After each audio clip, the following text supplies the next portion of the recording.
अस्सलाम वालेकुम, आदाब, नमस्ते, सत श्री अकाल और whatever you are connected with. मैं हूं आपकी दोस्त और होस्ट निदा कासमी और एक बार फिर से हाजिर हूं आप सबके खिदमत में आपका पसंदीदा प्रोग्राम लेकर जिसका नाम है हम तुम। और हर शाम की तरह आज भी हमारे साथ मौजूद है एक बहुत ही प्यारी सी, खूबसूरत सी और दिलकश सी शख्सियत जो कि एक एथलीट है, एक सोशल एक्टिविस्ट है, एक मोटिवेशनल स्पीकर है और साथ ही साथ वेरीफाइड मेकअप आर्टिस्ट भी है। जी हाँ, मैं बात कर रही हूँ मुंतहा बाबा की, जिनकी उम्र शायद यही कोई 20-22 साल है, लेकिन इन्होंने बहुत छोटी सी उम्र में काफी इज्जत और शोहरत अपने नाम की है और अभी इनके कदम देख के लगता है कि ये जोशो वलवला हमेशा कायम और दायम रहेगा और ये और ज्यादा कामयाबी को हासिल करेंगे। तो आइए इस्तकबाल करते हैं हम मुंतहा बाबा का हमारे स्टूडियो में, जो कि बेसिकली श्रीनगर से ताल्लुक रखती हैं। तो मुंतहा, अस्सलाम वालेकुम। वालेकुम अस्सलाम। थैंक यू सो मच मुझे इनवाइट करने के लिए। आपका भी बेहद शुक्रिया कि आपने मेरी इनविटेशन कबूल की और हमारे शो पर हमें ज्वाइन किया। तो अपनी कश्मीर ऑनलाइन रेडियो की तरफ से और अपनी तरफ से एक तो मैं आपका तहे दिल से शुक्रिया अदा करती हूँ और साथ ही साथ आपका इस्तकबाल करती हूँ हमारे शो में जिसका नाम है हम तुम। Thank you so much. तो मुंतहा, सबसे पहले जैसा कि आप जानते हैं कि आपने अपनी छोटी सी जिंदगी में बहुत कुछ अचीव कर लिया है और बहुत सारे लोगों को आपकी जिंदगी की ये कहानी मालूम है। उन्हें ये पता है कि आप क्या करती हैं, क्या क्या आपने अपनी जिंदगी में हासिल किया, लेकिन बहुत सारे ऐसे लोग हैं जो आपकी निजी जिंदगी के बारे में थोड़ा सा जानना चाहते होंगे और उन लोगों में हम भी शामिल हैं, क्योंकि जब हमारे मुआशरे में ऐसी शख्सियात होती है तो लोगों की क्यूरियोसिटी रहती है कि हम इनकी निजी जिंदगी के बारे में थोड़ी सी जानकारी हासिल करें। तो अगर आपकी इजाजत हो तो हम आपसे कुछ थोड़े बहुत 1-2 सवालात आपकी निजी जिंदगी के बारे में करना चाहेंगे। जी बिल्कुल, आप ये शो आपका है, आपके नाम है, तो आप कुछ भी पूछ सकते हैं। लेकिन जिंदगी तो आपकी है, इजाजत के बिना मुझे नहीं लगता कि कोई भी बात आगे बढ़ानी चाहिए। आपको मेरी इजाजत है। अच्छा, थैंक यू सो मच।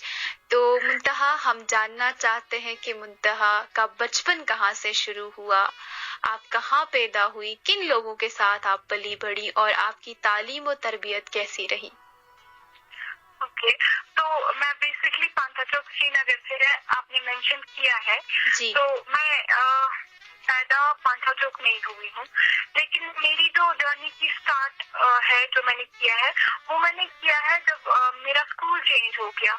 जी। मैं यहीं पे एक लोकल स्कूल में थी पहले, लेकिन उसके बाद कुछ रीजंस की वजह से मैंने स्कूल चेंज करके कहीं ना कहीं हायर एजुकेशन या मुझे मॉरल एजुकेशन की जरूरत थी जो मुझे लैक हो रही थी कहीं ना कहीं। और पेरेंट्स हम हर किसी के आप अगर देखेंगे तो इस बात को लेके काफी टेंशन में रहते हैं कि नहीं पढ़ाई अच्छी होनी चाहिए। बिल्कुल। तो उसके बाद मेरा चेंज हो गया स्कूल चेंज होने के बाद मैंने वहाँ देखा like I was from a very conservative family. मेरा स्पोर्ट्स के साथ कोई दूर दूर तक ताल्लुक नहीं था। तो उसके बाद मैंने देखा वहाँ पे बच्चे मतलब खेल कूद रहे थे एंड मैं एक सिंपल सी लड़की स्कार्फ विद हिजाब एंड मतलब काफी मतलब मैंने वो तस्वुर भी नहीं किया था कि मैं कभी स्पोर्ट्स में जाऊंगी। जी। तो मैं वहाँ काफी ज्यादा फैसिनेट हो गई उनको देख के जो गर्ल्स वहाँ स्कीटिंग कर रही थी। माशाल्लाह। तो मैं गई फॉर्म लेके आई, शाम को पेरेंट्स को बोला कि ऐसा है, उनको पता भी नहीं था what martial art actually is. Okay. तो फिर मैं इनको मतलब छोटी सी क्लास में थी तो इनको दिखाती थी व्हाट इट इज एक्चुअली, इसमें किकिंग होती है वो ये। तो पूछते भी थे सिक्योरिटी रीजंस की वजह से, कहीं लगेगी तो नहीं, लड़की है। हाँ, बिल्कुल ऐसा था ना वो। हाँ, तो उसके बाद जब मतलब काफी ज्यादा फिर मेरे पहले नेशनल से काफी ज्यादा आर्ग्यूमेंट हो गई। मैं जॉइंट फैमिली से, कंजर्वेटिव फैमिली से भी काफी आर्ग्यूमेंट, लेकिन मैं फिर गई जी। और जब पहला मेरा नेशनल था, पहला गोल्ड लाया मैंने। माशाल्लाह, माशाल्लाह। और उस टाइम पे वो बात बहुत लाइक पहली थी स्कूल में कि ऐसे काफी क्रेज होता था मार्शल आर्ट्स में, है लड़की तो ऐसे है, ऐसे किया। तो मतलब वहाँ पे जब मुझे सबने बहुत अच्छा मुझे सपोर्ट मिला घर से भी, और सबने मुझे अच्छे से वहाँ पे लाइक स्कूल में भी मेरे टीचर्स बहुत सपोर्टिव थे, उन्होंने मुझे थोड़ा इसकी ओर जाने दिया जी। तो तब से मेरा मतलब ना रुकने का मन हुआ, और अल्हम्दुलिल्लाह तब से मुझे सपोर्ट भी अच्छा खासा मिला। माशाल्लाह, बहुत अच्छी बात है। इसके लिए मैं आपके माँ बाप को, जिन्होंने आप पे भरोसा जताया और आपको इस फील्ड में आगे जाने दिया, उनको मुबारकबाद देना चाहूंगी। और साथ ही साथ जो आपका ये जोश व वलवला है, आपके अंदर की जो जद्दोजहद है, मैं इसको सल्यूट करती हूँ कि आपने अपनी इतनी छोटी सी जिंदगी में इतनी बड़ी कामयाबी अपने नाम की। तो मुंतहा आपसे मैं पूछना चाहूंगी कि मुंतहा कैसी बच्ची थी? अभी भी आप बच्ची हैं, लेकिन फिर भी आप बड़ी हो गई हैं, काफी समझदार हैं, बातें बहुत समझदार करती हैं और अपनी जिंदगी में काफी कुछ आपने अचीव भी कर लिया है। लेकिन अगर आपके बचपने की बात की जाए तो कैसी थी आप? क्या थोड़ी नटखट सी बच्ची थी, थोड़ी डरपोक सी बच्ची थी, या फिर वो कहते हैं ना एथलीट टाइप बच्ची थी, झगड़ालू टाइप बच्ची थी? कैसी थी आप? आपका बचपन कैसा था? एथलीट टाइप तो नहीं थी मैं। हाँ, मैं बहुत ज्यादा लाइक बोलेंगे कि शरीफ टाइप थी। अच्छा, कुछ टाइम के लिए, लेकिन कहीं ना कहीं वो जो अंदर छुपा होता है ना किसी के अंदर, जो कुछ एक चीज होती है या अल्लाह ताला ने उसके अंदर ऐसी कोई सलाहियत रखी हुई होती है जो दूसरे लोग नहीं पहचान पाते हैं जी। तो वो ढूंढने के लिए मुझे काफी ज्यादा वो डर वाला टाइप बनना पड़ा। हाँ। क्योंकि as I am from a very conservative family के अगर माँ बाप सपोर्ट करते थे, लेकिन कहीं ना कहीं कोई ऐसा पर्टिकुलर इंसान होता है जो आपको शायद प्यार करने की कोशिश करता है। तो ये सब स्ट्रगल मतलब हर किसी की लाइफ में, चाहे वो छोटा आर्टिस्ट हो या स्पोर्ट्स पर्सन हो या चाहे वो बहुत बड़ा, बिल्कुल। तो वो फिर जो आपकी चेंज आती है एक शाई बच्चे से लेके आप एक एक्टिव, मतलब आपने तस्वुर भी नहीं किया होता है उतना एक्टिव आप बनते हैं। तो वो चेंज शायद कहीं ना कहीं मैं बोलूंगी कि 50-50 आप बोल सकते हैं। मैं शाई भी थी और मैं अपनी चीजों को लेके बहुत ज्यादा लाइक मैं थी कि नहीं मुझे करना है, ये करना है मुझे जी, ये तो मैं छोड़ने वाली नहीं। बिल्कुल, माशाल्लाह, माशाल्लाह। और जैसे कि आपने बताया कि आपको जिंदगी में कहीं सपोर्ट भी मिली और कुछ लोगों ने आपको पीछे धकेलने की कोशिश की, और मैं आपको बताना चाहूंगी मुंतहा कि ये जिंदगी का एक जो मैं कह सकती हूँ इसी को जिंदगी कहते हैं। जब आपको जिंदगी में नफरत और मोहब्बत एक साथ मिले, आपने शायद सादत हसन मंटू को पढ़ा होगा, अभी उनकी बात करना मैं यहाँ पे जायज समझती हूँ क्योंकि अभी आजकल उनकी डेथ एनिवर्सरी चल रही है और किसी ने उनको याद किया होगा, किसी ने नहीं किया होगा। चलो, आपकी बात से बात निकली तो उनका नाम भी लेना यहाँ पे मेरी खुशकिस्मती हो गई। वो कहते हैं कि सादत हसन मंटू की ये बात है कि उन्होंने कहा कि जिंदगी में नफरत और मोहब्बत दोनों बहुत जरूरी हैं, क्योंकि नफरत हमारी जिंदगी की गाड़ी को बहुत तेज रफ्तार से चलाने में मदद करती है, और अगर जिंदगी में सिर्फ मोहब्बत मिलती जाए तो मेरी गाड़ी का जो पहिया है वो जाम हो जाएगा और मैं उस गाड़ी को आगे नहीं चला पाऊंगा जिसे लोग जिंदगी कहते हैं। तो इसमें हमें दोनों बराबर की चाहिए होती हैं, क्योंकि अगर आपको हमेशा अप्रिसिएशन मिले तो आप अपने काम में फिनिश नहीं ला पाते, अपने अंदर की जो खामियां हैं उनको परख नहीं पाते और आगे नहीं निकल पाते। तो आप इसको अपने लिए एक पॉजिटिव पॉइंट समझें और इसी तरह आगे बढ़ते रहें। Exactly, this is main point I think। आपने जो ये पॉजिटिव पॉइंट वाला बोला, मुझे लगता है कि हर कोई स्ट्रगलर होता है, लेकिन हमेशा इट्स नॉट नेसेसरी कि आप अपनी स्ट्रगल को बयान करें हर किसी के सामने। क्योंकि आपकी स्ट्रगल देख के कोई आपसे इंस्पायर नहीं होता है। आपने जो अचीव किया वो देख के लोग आपकी तरफ अट्रैक्ट होते हैं। बिल्कुल बिल्कुल। तो मुझे ये पॉइंट कहीं ना कहीं मुझे लगता है कि मेन है जो हर किसी को समझना चाहिए। बिल्कुल। बिल्कुल। और जैसा कि हम आपसे आपकी निजी ज़िंदगी के बारे में सवालात कर रहे हैं, तो आप हमें जी। ये बताएँ कि आपके पेरेंट्स के साथ आपका रिलेशनशिप कैसा था? वो क्या मतलब प्यार-मोहब्बत वाला था, दोस्ताना रिश्ता था या फिर वही थोड़ा-बहुत स्पेस थी आप लोगों में? किस तरीके का रिश्ता आपका अपने माँ-बाप के साथ रहा और अभी भी पेरेंट्स के है? साथ एक बच्चे का रिश्ता बहुत ही ज्यादा स्मूथ होता है। हाँ, वो तो एक्सेप्शनल होते हैं, कुछ केसेस तो है कि नहीं, मतलब किसी का स्मूथ नहीं जाता है, बट मेरा अगर मैं बोलूँ, मेरा काफी ज्यादा स्मूथ है अल्हम्दुलिल्लाह। जी, बहुत ज्यादा, मतलब आई कैन गो एंड इनको ओपनली कुछ भी बोल सकती हूँ, कुछ भी व्हाट आई नीड मैं इनको बोल सकती हूँ आराम से। माशाअल्लाह। तो ऐसा ऐसा रिलेशन है हमारे बीच में। बट जो पेरेंटिंग वाला पॉइंट है वहाँ पे फ्रेंडली जी, भी है। पेरेंटिंग की बात जब आती है तो तब स्ट्रिक्ट तो हर कोई पेरेंट होता है, बिल्कुल, वो ज़रूरी है वो वो बात। जरूरी है। पेरेंट्स को जैसे एक बच्चे को ट्रीट करना चाहिए बिल्कुल। वैसा ही ट्रीट मुझे भी हमेशा किया है। बिल्कुल।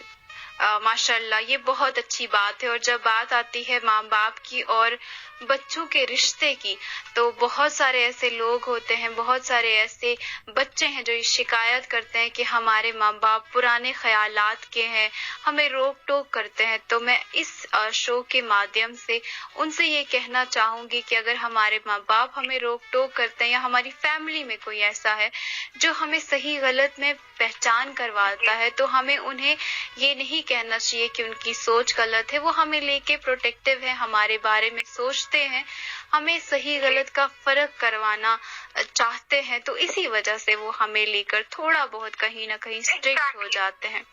और यही हमारी पर्सनैलिटी को डेवलप करता है। जी, जी, यही जो केस है, ये पहले जब मैंने बोला कि मैंने मार्शल आर्ट जब स्टार्ट की, ये केस मेरे साथ था। जी, एज तक स्मूथली था, मतलब पहले इनको दिखाया मैंने कि एक बच्ची एंथुजियाज्म जो होता है कि मैं ऐसे करूंगी वो जी, ये एक कहीं ना कहीं इनको लगा नहीं अब शायद बड़ी हो रही है ये, जी, तो इनको छोड़ना चाहिए। ये एक बच्चे की सिक्योरिटी के लिए वो बोलते हैं, जी, इसलिए नहीं कि हमारा बच्चा आगे नहीं बढ़ना चाहिए। अगर वो उनको लगता है कुछ बच्चों को कि हमारे माँ बाप पुराने ख्यालात के हैं, जी, आप उनकी सोच जान के उनको आप समझाइए हम कर क्या रहे हैं। जी, आप बिल्कुल, उनको समझाइए, आप उनको अपने साथ ले। बिल्कुल, मैं जो कर रहा हूँ मैं गलत नहीं कर रहा हूँ। बिल्कुल, मेरा इसमें मतलब मैं शौक रखता हूँ इस चीज में, या मैं शौक रखती हूँ इस चीज में, मुझे इस चीज में आगे बढ़ना है। जी, मुझे बस आपका सपोर्ट चाहिए। ये चीज ऐसी है, ऐसी जा रही है और मुझे लगता है मेरा फ्यूचर इसी में है। तो अगर आप में दिल है आप उनको आराम से समझा सकते हैं। पुराने ख्यालात का कोई भी नहीं होता। पुराना और नया ख्यालात जो एक जहन में होता है इस बच्चे के, ये शायद है यही जो एक मतलब ये शायद कहीं ना कहीं जो एक पेरेंटिंग करना चाहते हैं पेरेंट्स, जी, एक तो उनको प्रॉपरली नहीं होने देता है। और जो आज का मॉडर्न बच्चा है, मैं ये बोलूंगी, जी, वो शायद कहीं ना कहीं ये सोचता है कि पेरेंट्स हमारे लिए गलत सोचते हैं। बिल्कुल, तो कहीं ना कहीं फिर ये डबल थॉट हो जाता है आपस में। हाँ, और इनका आपस में लगता है कि हमारा रिश्ता स्मूथ नहीं जाता है, जैसे जी, कि आपने मुझसे पूछा। तो मुझे लगता है कहीं ना कहीं ये एक साइड का गेम मैं नहीं बोलूंगी। अगर वो थोड़ा सा आपके लिए सोचते हैं, आप भी इनके लिए थोड़ा बिल्कुल, सोचो। क्योंकि एक देखिए, इनने हमारे जो पेरेंट्स हैं इनने सोसाइटी में रेस्पेक्ट कमाई होती है। जी, तो कोई भी माँ बाप नहीं चाहेगा कि ये रिस्पेक्ट हमारी कम हो हमारे घर की इज्जत की वजह से। बिल्कुल, इज्जत कौन होता है? बच्चा इज्जत होता है। बिल्कुल, तो ये सोच के कहीं ना कहीं वो आपको लेके सिक्योर होते हैं। बिल्कुल, लेकिन अगर आप में दिल है, आप अच्छे से उनको आप उनको समझा सकते हैं कि नहीं अब मुझे आगे जाना है, तो बिल्कुल। आराम से आपका गोल भी हो जाएगा और माँ बाप भी खुशी खुशी आपको सपोर्ट करेंगे। जी, तो अगर बात करें आपके बात का निचोड़ निकालें, तो आपके कहने का यही मतलब है कि हमें एक फैमिली जो है उसे एक म्यूचुअल अंडरस्टैंडिंग के साथ चलाना है। बच्चों को माँ-बाप को समझना होगा, माँ-बाप को अपने बच्चों को समझना होगा और एक दूसरे का शाना बशाना रह के एक दूसरे का साथ देना होगा। तो मुंतहा क्योंकि आपके बारे में बात हो रही है, आपको शो पे बुलाया है, तो यकीनन सी बात है कि आपसे बहुत सारी बातें हम और करेंगे। लेकिन उससे पहले हम हमारे लिसनर्स के लिए प्ले करने जा रहे हैं खूबसूरत सा प्यारा सा नगमा। आप सुनते रहे कश्मीर ऑनलाइन रेडियो, कश्मीर का नंबर 1 ऑनलाइन रेडियो स्टेशन।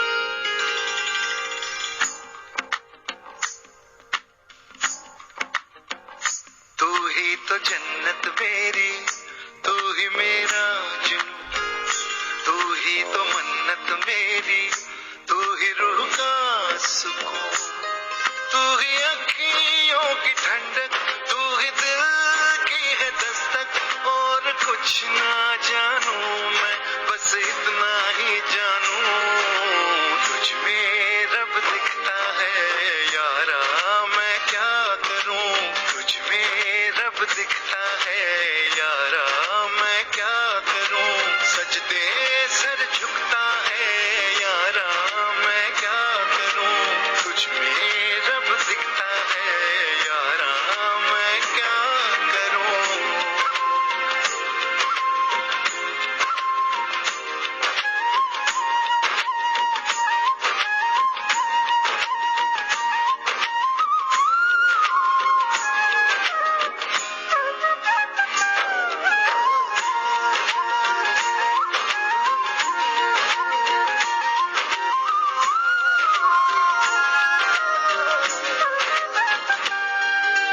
कैसी है ये दूरी, कैसी मजबूरी, मैंने नजरों से तुझे छू लिया।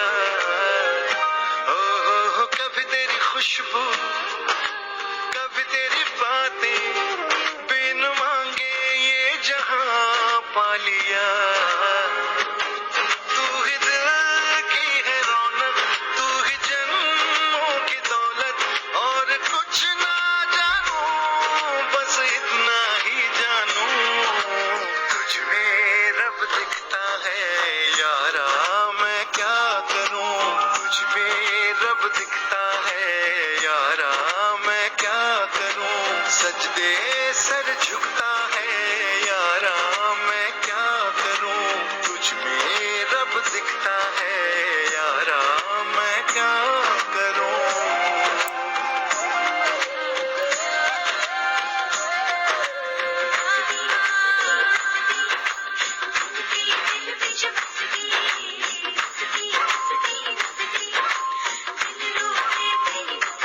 रब ने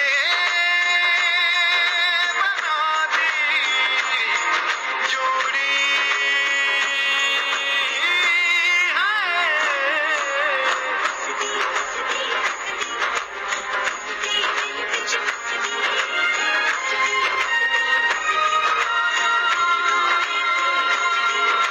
छम छम आए, मुझे तरसाए, तेरा साया छेड़ के चुमता, ओ तुझ मुस्काए, तुझ शर्माए, जैसे मेरा है खुदा झूमता।